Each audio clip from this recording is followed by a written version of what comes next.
किसी ने कहा पार्टिसिपेंट ने, जी देखिए मोदी साहब ने किस दिलेरी के साथ पुतिन साहब को ये कहा है, हमारे लीडर क्यों नहीं कहते। मेरे पास उसका जवाब है, मैंने दिया नहीं वहां उस पर। मोदी साहब रशिया से तेल लेते हैं कैश देकर, आप जाके उनसे जो चीज मांगते हैं खैरात में मांगते हैं, तो खैरात मांगने वाला तड़ियां नहीं लगा सकता, खैरात मांगने वाला आंखों में आंखें नहीं डाल सकता। पीएम मोदी ने पुतिन को जब मुलाकात थी तो उन्होंने कहा कि जो आज का इरा है ना, ये जंगों का जमाना नहीं है। Today's era is not an era of war, today is not an era of war. ये है प्राइम मिनिस्टर मोदी ने पुतिन को स्नब किया। क्या किया? स्नब किया। क्या पाकिस्तान के वजीर आजम ने इस तरह की कोई बात सामने आई? नहीं आई। लेकिन नरेंद्र मोदी ने जंग का जमाना नहीं है, हमें जंग से गुरेज करना चाहिए। रशियन सदर के लिए ये एक बड़ा धचका था। देखने वालों ने कहा कि वो लगता था कि उन्होंने सर नीचे किया है और परेशान है। उसके बाद उन्होंने भारतीय वज़ीर आज़म से कहा कि मैं आपका कंसर्न समझता हूँ।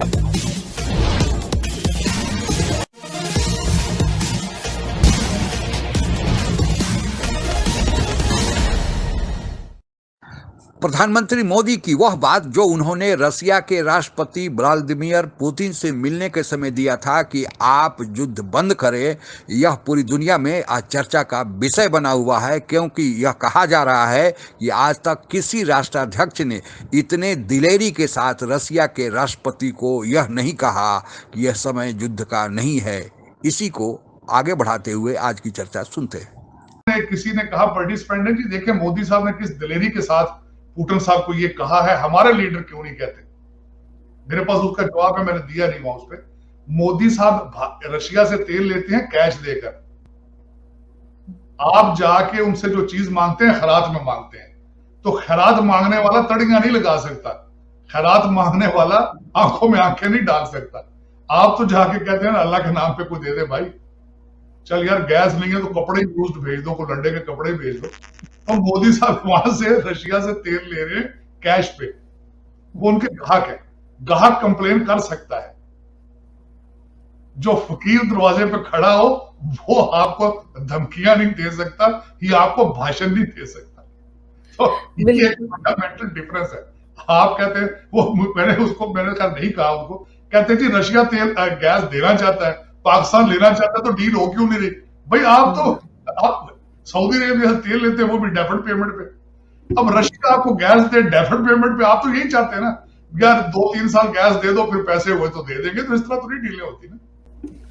मगर सर अभी जिस तरह की मीटिंग्स चल रही हैं, चाहे वो एससीओ की हो, समिट हो, या फिर आगे जैसे वॉशिंगटन में उधर न्यूयॉर्क में जो होने वाली है आगे यूएन जनरल असेंबली की, तो उसमें भी तो कोई सीरियस बात हो सकती है, या वहां पे जो कहा जा रहा है पाकिस्तान के लिए, भारत भी कह रहा है कि ये फिर दोबारा से ये ना हो कि कश्मीर करना शुरू कर दें, बजाय इसके कि जो अपने यहाँ की प्रॉब्लम है वो बताएं, वो डिस्कस करें।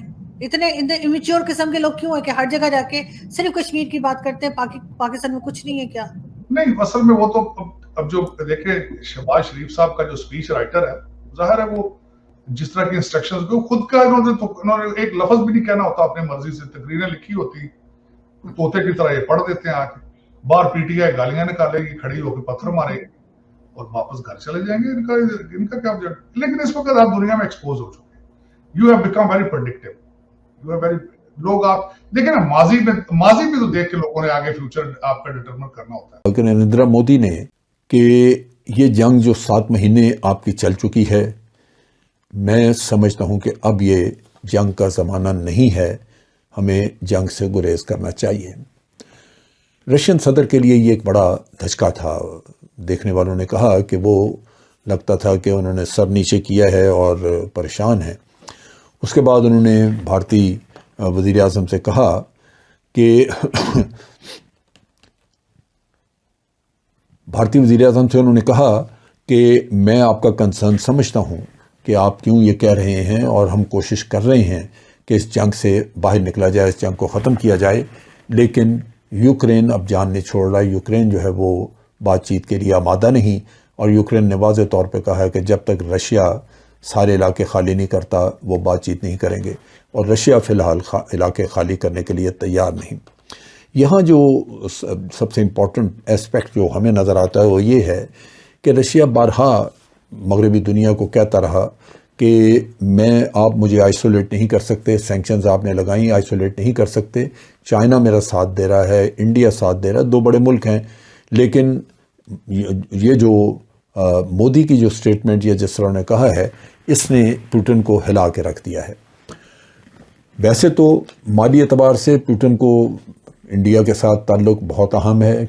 जो एससीओ में आप प्राइम मिनिस्टर मोदी और शहबाज शरीफ साहब की बॉडी लैंग्वेज और प्राइम मिनिस्टर शहबाज शरीफ की और प्राइम मिनिस्टर मोदी का जो एजेंडा है उसको जरा समझने की कोशिश करें। पीएम मोदी ने पुतिन को जब मुलाकात हुई तो उन्होंने कहा कि जो आज का इरा है ना, ये जंगों का जमाना नहीं है। Today's era is not an era of war. Today is not an era of war. ये है प्राइम मिनिस्टर मोदी ने पुतिन को स्नब किया। क्या किया? स्नब किया। क्या पाकिस्तान के वजीर आजम ने इस तरह की कोई बात सामने आई? नहीं आई। ठीक है जी। एक चीज पाकिस्तान के हवाले से सामने आई जो कि मैं समझता हूं कि मुझे समझ नहीं आ रहा कि पाकिस्तान में कोई शख्स नहीं है जो पूछे हुकूमत से कि ये क्या बात है। भाई जब भी रशियन पाकिस्तान को मिलते हैं वो कहते हैं हमसे गैस ले लें, हम कहते हैं गैस ले लेंगे। हमारे यहाँ शॉर्टेज पड़ी हुई है, वो कहते हैं गैस ले लें, हम कहते हैं गैस ले लेंगे। हम कहते हैं गैस दे दो, वो कहते हैं गैस ले लो। ना कोई गैस लेता है ना कोई गैस देता है। एक ही हुंड है। मतलब मैं I was shocked to see that president Putin says to prime minister Shehbaz Sharif कि भाई गैस ले लो। उसने कहा जी बिल्कुल गैस ले लेते हैं। उधर नरेंद्र मोदी, जिसको सारा मगरब जो है वो टफ टाइम दे रहा था कि तुम रशिया से तेल ले रहे हो, तुमने क्रूड ऑयल खरीदा वहां से, ठीक है जी, और तुम लोग जो है वो इस वक्त हमारे साथ जो है वो हमारे साथ हो कि रशिया के साथ हो, क्या हो तुम। तो उन्होंने क्या कहा? उन्होंने बेसिकली एक क्लियर कट अप्रोच दी कि जी हम जो है वो प्राइम मिनिस्टर प्रेसिडेंट पुतिन की जो वॉर है इसके अगेंस्ट है। When it comes to United Nation Security Council, when it comes to the global platform, India जो है वो एक्सप्लिसिटली खुल के कुछ ऐसी बात नहीं करता। लेकिन वो क्या करता है? वो कुछ ना कुछ ऐसी जरूर जो है वो बात की है उसने जिससे वो वेस्टर्न वर्ल्ड खुश हुई है कि यार ठीक है, देखो इसने एटलीस्ट स्नब तो किया प्राइम मिनिस्टर प्रेसिडेंट पुतिन को। मगर सिर्फ प्रॉब्लम तो हर कंट्री में होते हैं ना। भारत में भी देखिए, वहां पे तरह तरह की जो है मूवमेंट्स भी चलती रहती हैं, वहां पे गुर्बत भी है, हर सब कुछ है, फिर भी उनकी इकोनॉमी देखें कितने जबरदस्त तरीके से वो आगे बढ़ रहे हैं। फॉरेन पॉलिसी उनकी कितनी अच्छी है। नहीं यार, तो उनके साथ आपका कंपैरिजन नहीं बनता। उनकी सियासी नशोनुमा हो चुकी है, जमहूरियत वहां पे बड़े अच्छे तरीके से चल रही है। आपकी ना सियासी नशोनुमा हुई है ना आपकी जमहूरियत आज तक वहां रही है। मैं आपको जिस तरह से कर रहा था कि आज तक किसी को ये पता ही नहीं कि पाकिस्तान को चला कौन रहा है, पावर का मंबा कौन है, कहां से। लोग कंफ्यूज है। आर्मी चीफ जिस तरह आप अभी कह रही थी चाइना गए, आर्मी चीफ जाके सऊदी अरेबिया से तेल लेकर आते हैं, आर्मी चीफ जाके आपकी फॉरेन पॉलिसी को ठीक करते हैं। तो आपके तो ये हालात है, आप किस तरह अपने आप को इंडिया के साथ कंपेयर कर लें। प्रधानमंत्री मोदी ने वह कारनामा कर दिखाया जिसे अभी तक दुनिया के कोई भी राष्ट्राध्यक्ष या कोई भी प्रभावशाली व्यक्ति नहीं कर पाया है। हालांकि समाचार पत्र के माध्यमों से या फिर सोशल मीडिया के प्लेटफॉर्म से बहुत सारे दुनिया के प्रभावशाली लोगों ने, दुनिया के अन्य राष्ट्राध्यक्षों ने व्लादिमीर पुतिन रूसी राष्ट्रपति से गुहार लगा चुके हैं कि वे यूक्रेन के साथ युद्ध को बंद करें, क्योंकि अभी अभी दुनिया इस महामारी के चपेट से बाहर निकली है, अपनी आर्थिक गतिविधियों को ठीक कर रही है। इसी बीच रूस यूक्रेन का युद्ध दुनिया में फिर से एक अन्य संकट को लेकर आएगा।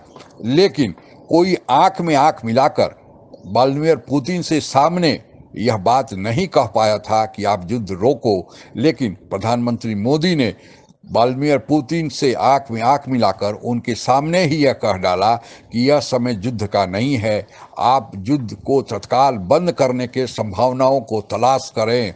और कहा जा रहा है, जैसा कि आपने चर्चा में सुना भी, कि यह बात प्रधानमंत्री मोदी के सुनने के बाद दुनिया के सर्वशक्तिशाली व्यक्तियों में से एक व्लादिमीर पुतिन ने सर नीचा किया और कहा कि वे भारत की चिंता से अवगत है और वे युद्ध को समाप्त करने की कोशिश करेंगे।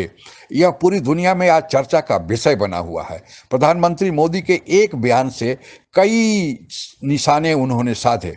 पहला तो उन्होंने युद्ध को बंद करने के लिए रूसी राष्ट्रपति को संदेश दिया कि वह हमेशा भारत रूस के साथ खड़ा नहीं रहेगा अगर यह युद्ध लगातार जारी रहा। दूसरा, उन्होंने चीन को भी यह संदेश दिया कि वह जो भारत के साथ सीमा पर लड़ाई करने की योजना बना रहा है, वह भी योजना आज के समय यह युद्ध का नहीं है, विकास चाहता है, भारत के साथ मैत्री चाहता है, तो वह भी ऐसी कल्पना करना बंद करे।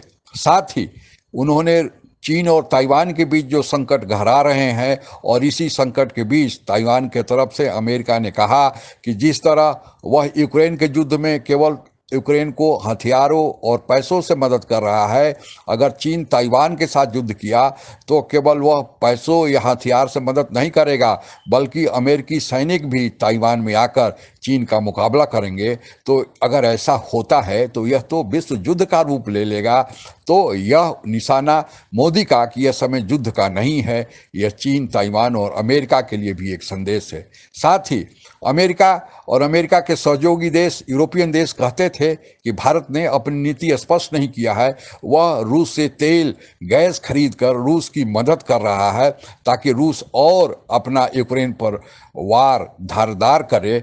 यह अमेरिका और यूरोपियन यूनियन के देशों का भी मुंह बंद कर दिया कि भारत ही एक ऐसा देश निकला जो रूस से तेल और गैस, खाद, कोयला आदि तो खरीद रहा है, रूस से रक्षा सामान भी भारत खरीद रहा है, लेकिन जब समय आया तो भारत ने ही सामने बैठकर संदेश दिया। तो इस तरह पाकिस्तान के और दूसरे प्रधानमंत्री, राष्ट्राध्यक्ष चीन के यह बात नहीं कह पाए और आज यही कारण है कि पूरी दुनिया में प्रधानमंत्री मोदी के इस दिलेरी भरे वक्तव्य की चर्चा हो रही है और कहा जा रहा है कि वास्तव में मोदी ही आने वाले विश्व के नेता बनकर सामने उभर रहे हैं और भारत के यही कारण है कि भारत के प्रति कूटनीति का जय जयकार हो रहा है। आज के लिए बस इतना ही। जय हिंद। आप अगर हमसे जुड़ा रहना चाहते हैं तो कृपया मेरे चैनल को सब्सक्राइब करें तथा बेल आइकन भी दबा दें ताकि नई वीडियो की जानकारी तुरंत आप तक पहुंच जाए। धन्यवाद। जय हिंद।